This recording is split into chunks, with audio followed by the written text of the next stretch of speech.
이거 말고도 또 저희 또 충격적인 사건 또 있습니다.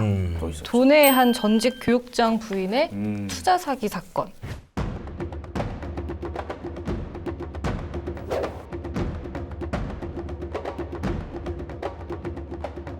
이 투자 사기 사건 사실 저희 회사에서 담당 기자가 교육장이 갑자기 임기도 다 하지 않았는데 사표를 사직서를 내버렸네.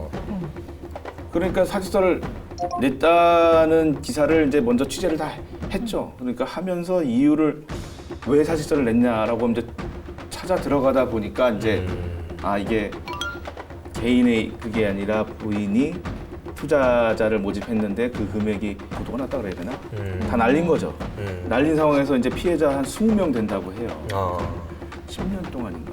네. 그러니까 이 교육장의 아내라는 그 직분을 지위를 이용해서 네. 신뢰도를 얻은 다음에 1억에서 뭐 30억까지 네. 뭐 투자한 사람도 있다 그러더라고요. 이렇게 네. 투자했는데 나중에 그게 이제 다 주식으로 날린 그런 상황이 돼버려서 돌려주지 못할 상황이 됐는데 그 상황에서는 또 가족들한테는 또 일부 또 그 비용을 그 돈을 이렇게 입금을 해준 거예요. 그러니까 이제 그 사실을 알게 된 그 피해자들이 난리가 난 거죠. 그러면서 이제 진정서를 교육청에 내고 경찰서에 고소장을 내고 하면서 사건이 드러나게 되는 그런. 그러면 지금은 이건 아직 그 재판으로까지 간 건 아니고 네. 지금 경찰 수사 단계인 그렇죠. 거죠. 네. 그래서 보니까 전체적인 액수는 좀 다른데 아무튼 뭐 특정 경제범죄 가중처벌에 관한 법률 위반이 특수 사기로 해서 고소장이 경찰에 이제 들어가 있는 것 같고요.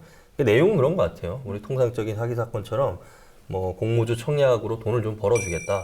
그리고 투자금을 이제 계속 받아서 본인이 직접 주식을 하다가 좀 날린 경우도 있고, 뭐 일부는 생활비로 쓴 것 아니냐, 뭐 이런 이제 고소장 내용인 것 같은데, 일단 일부 금전 같은 경우는 교육장 명의의 통장으로도 좀 들어갔다. 뭐 이런 내용들이 좀 보도가 된 것 같아요. 그래서 본인이 조금 뭐 일부는 시인을 했다 그러죠. 그 네. 교육장 부인 같은 경우에 시인을 한 것으로 알려졌죠. 알려졌죠. 예. 직접 들은 건 아니지만. 우리가 저 피의 사실 편조 때문에 조심해야 됩니다. 이거 경찰에서도 상당히 수사 상황에 대한 거는 오픈을 안 하기 때문에 저희도 이제 일단 지역 일간지 강원일보, 도민일보 보도됐던 사안들 위주로 저희가 내용 들었는데 그리고 추가적으로 뭐 취재한 내용이나 이면의 내용을 들어본 바로는 네.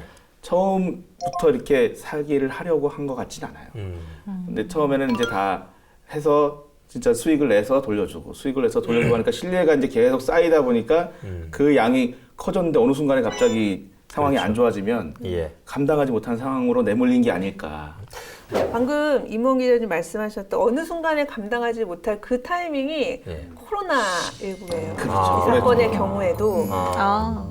빵 터지게 된 게 예. 그때 이제 난리가 났었잖아요. 주가가 막 예, 곤두박질 치고. 그때 이제 빵 터져서 증발하게 된 거죠. 그래서 이제 뭐 성과도 있으니까 계속 돈이 들어왔을 거고 또 주변에서 누가 수익을 얻었다더라고 또 이제 소개해서 해서 그렇게 점점 규모가 커지다가 이제 2월쯤에 코로나 때문에 이제 빵 터져서 증발을 했고 그 이후에 이제 수익금이 지급이 안 되니 이제 고소인들이 어떻게 된 거냐 쫓아다니다가 결국에는 코로나 때문에 다 날렸다 이렇게 이제 자백을 한 셈이 된 네. 거죠. 근데 좀 궁금한 거는 이런 식의 어떤 사기 사건이 발생을 하면 피해자들은 피해금을 어떻게 구제를 받을 수 있을까? 피해자들은 피해금을 구제받지 못할 가능성이 큽니다.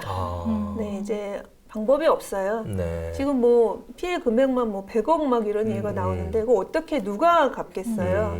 결국에는 예를 들어 본인의 귀책 사유는 없을까요? 피해자들의 귀책 사유? 이 형사 사건에서는 뭐 민사처럼 6대4 이런 식으로 없죠. 피해자의 귀책 사유를 따지진 않습니다. 피해자는 피해자일 뿐이라서 피해자의 가장 큰 관심사는 처벌보다는 돈을 회수하는 그렇죠. 거예요. 근데 돈만 주면 무조건 합의해주겠다 그런 분들 많거든요. 근데 돈이 없어요. 그래서 합의를 못하고 결국에는 이제 뭐 속된 말로 몸으로 때운다 뭐 이런 얘기까지 나오는 거죠. 그럼 피해자들은 내가 투자한 돈을 돌려받기에는 민사로 또 소송을 합니까? 네, 민사소송을 해서 일단 판결문은 나오겠죠. 네. 어쨌든 돈 준 거 돌려줘라. 받고 사기 피해를 당했으니까 뭐 예를 들면 뭐 투자 금액에 대해서 판결문이 나오겠지만 나중에는 그 갚을 사람이 돈이 없으면 이제 휴지 조각이 된다고 봐야죠. 판결을. 그래서 실제로 이런 계금 사기라든지 이런 투자금 사기에서 피해자들이 돈 받는 경우가 매우 어렵죠. 드물어요. 여기서 또 다른 논점은 교육장이 그렇죠. 알았느냐 몰랐느냐에 대한 이제 음. 그 책임 소재가 있는 것 같은데 아마 네. 법정 다툼이 심하지 않을까 싶어요. 그죠?